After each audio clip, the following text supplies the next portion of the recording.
Beautiful people, thank you so much for taking the time to check out this video. It's your man, it's your friend, it's your brother Cordell Glass, and reading the Bible is vital. Tonight we're going to jump into 2 Kings chapter 25, reading from the New Living Translation. This is the last chapter of the book of 2 Kings, and we are soon to jump into 1 Chronicles. If you have not seen previous videos that we've made on this channel for 1 Kings, as well as all of the other chapters of 2 Kings, feel free to binge watch at any given time or just at your leisure whenever you can get to it. There's some great content, some great lessons that the Lord has highlighted to us throughout 1 Kings and 2 Kings. Feel free to share these videos with some friends and family and anyone else that you think might be interested in the content that we make available. If you have not subscribed to this channel, please hit the subscribe button, look at the bell notification, and make sure it's on all so that you are the first to know about every single video that we post on this channel. All right, so let's jump in. 2 Kings chapter 24 actually ended with the fall of Jerusalem. Zedekiah rebelled against the king of Babylon. And 2 Kings 25 starts out verse 1. So on January 15th, during the 9th year of Zedekiah's reign, King Nebuchadnezzar of Babylon led his entire army against Jerusalem. They surrounded the city and built siege ramps against its walls. Jerusalem was kept under siege until the 11th year of King Zedekiah's reign. So that's from the 9th year to the 11th year, they were under siege by Nebuchadnezzar and his army. Verse 3, by July 18th, in the 11th year of Zedekiah's reign, the famine in the city had become very severe, and the last of the food was entirely gone. Then a section of the city wall was broken down. Since the city was surrounded by the Babylonians, the soldiers waited for nightfall and escaped through the gate between the two walls behind the king's garden. Then they headed toward the Jordan Valley. But the Babylonian troops chased the king and overtook him on the plains of Jericho. Wow.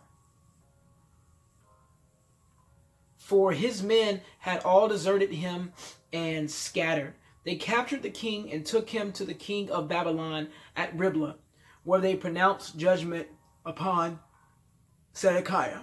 That's crazy. It says his men had all deserted him and scattered.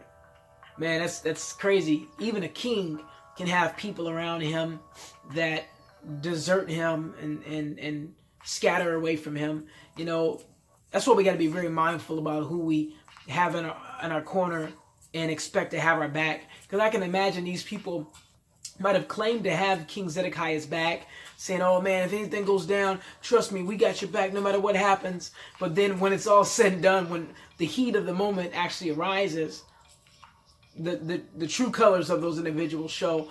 I believe there's a scripture that talks about you can, once strength isn't really tested, isn't really known until it's tested. One's strength isn't really known until it's tested. It's something like that. I'll see if I can't find that scripture and share it at some point or another. But it's the reality. People can talk a good talk and might kind of think they actually mean it. Because I can imagine these people told King Zedekiah they had his back. And they probably actually believed it when they said it. But when it boiled down to it, when they were in the heat of the moment, when they needed him the most, they were gone. They ducked out. They didn't waste any time to get far away from him, which caused him to get captured and taken to the king of Babylon. Verse 7. They made Zedekiah watch as they slaughtered his sons. Jesus. Then they gouged out Zedekiah's eyes, bound him in bronze chains, and led him away to Babylon. Wow. So he's now a blind, childless slave to Babylon. Blind, childless, and enslaved. Man, that's horrible. things we might take for granted. We might take for granted our ability to see. Some of us may take for granted the fact that we have kids, or that we may have the ability to have kids, while some people don't have that ability. And then to be enslaved, I mean, the opposite of being enslaved is to be free. You know, a lot of us take our freedom for granted. And I imagine that most of my viewers are Christians. Many of us take our freedom as Christians for granted, especially living in America, where, you know, we can read our Bibles without fear of getting attacked or imprisoned. We have freedom of religion. Yes, there are some small levels of persecution, but it's nothing like being in a position where you might get beheaded or fully shunned from a community. Here in the United States, you don't deal with too much craziness like that, if at all. So we're very fortunate here in America, if nowhere else. And for my brothers and sisters that happen to catch wind of this video that are in other countries, we're praying for you. And continue to be a slave to righteousness. Continue to be a slave to Christ. And your freedom is coming, whether it's on this earth or in the life to come. You will be free. Verse 8, the temple destroyed. On August 14th of that year, which was the 19th year of King Nebuchadnezzar's reign, Nebuzaradan, the captain of the guard and an official of the Babylonian king, arrived in Jerusalem. He burned down the temple of the Lord, the royal palace, and all of the houses of Jerusalem. He destroyed all the important buildings in the city. Houses, or maybe even, it says destroyed all the important buildings in the city. It also may have been the houses of important people in the city. Then he supervised the entire Babylonian army as they tore down the walls of Jerusalem on every side.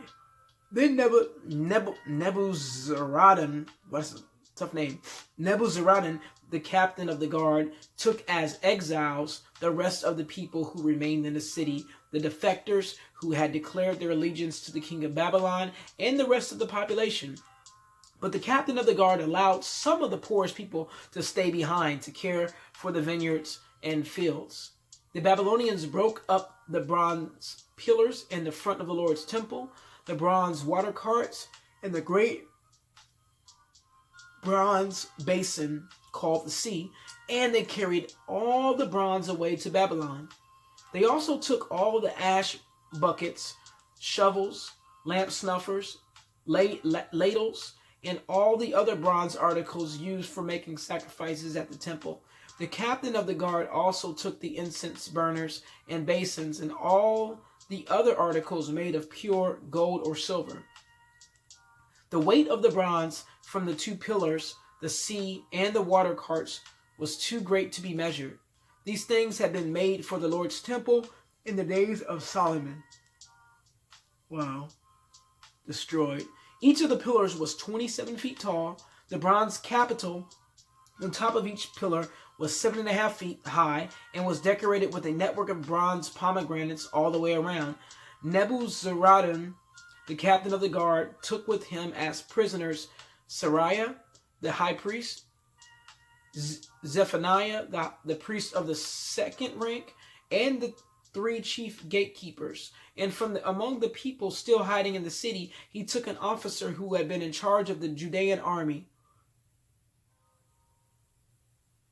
5 of the king's personal advisors, the army commander's chief secretary, who was in charge of recruitment, and 60 other citizens. Nebuzaradan, the captain of the guard, took them all to the king of Babylon at Riblah. And there at Riblah, in the land of Hamath, the king of Babylon had them all put to death. So the people of Judah were sent into exile from their land. Gedaliah, I guess that's how you say that. Gedaliah, or, probably Gedaliah. Let's call it Gedaliah. Gedaliah governs in Judah. Then King Nebuchadnezzar appointed Gedaliah, son of Ahikam, and grandson of Shaphan, as governor over the people he had left in Judah. When all the army commanders and their men learned that the king of Babylon had appointed Gedaliah as governor, they went to see him at Mizpah.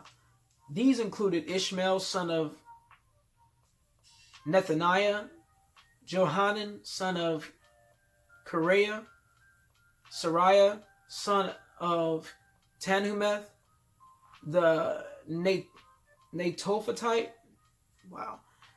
Jezaniah, son of the Mekathite, and all their men. Gedaliah vowed to them that the Babylonian officials meant them no harm. Don't be afraid of them. Live in the land and serve the king of Babylon, and all will go well for you, he promised. But in mid-autumn of that year, Ishmael, son of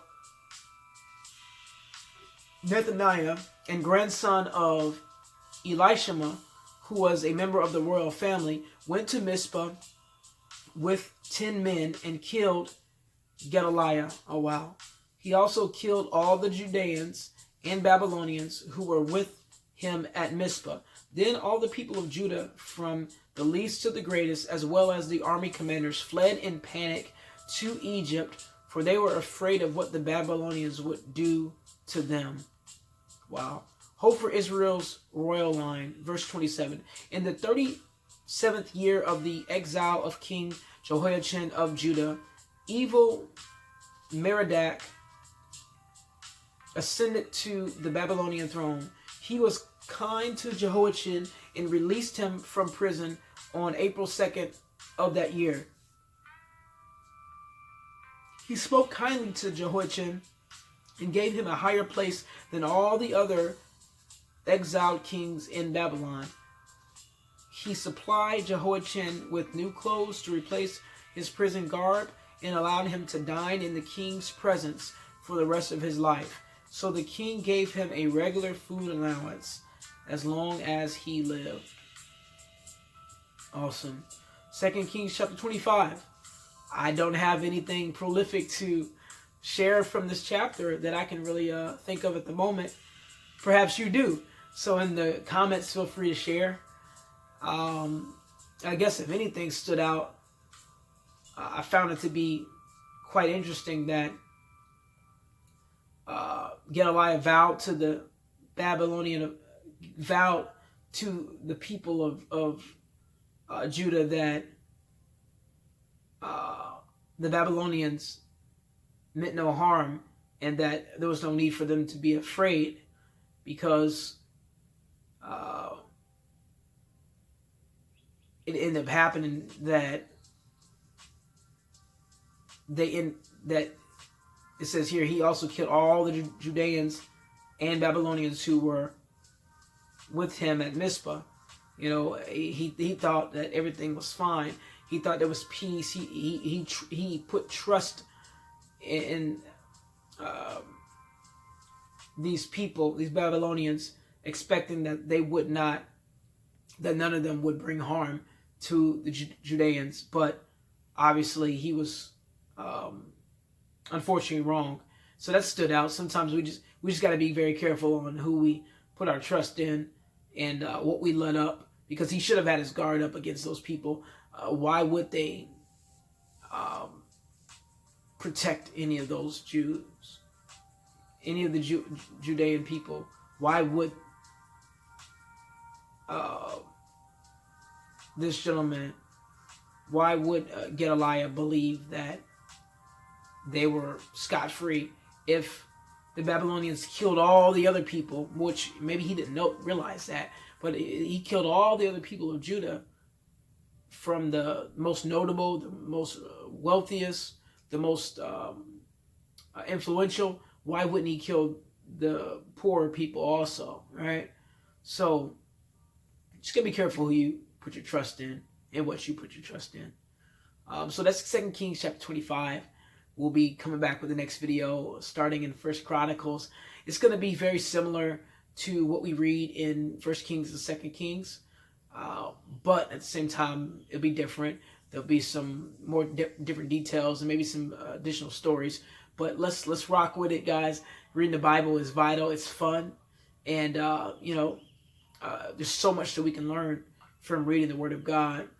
A lot of to-dos, a lot of not to-dos, and there's much that teaches us who we are and what God expects from us. All right, so love you guys. We'll catch you on the next video. Peace.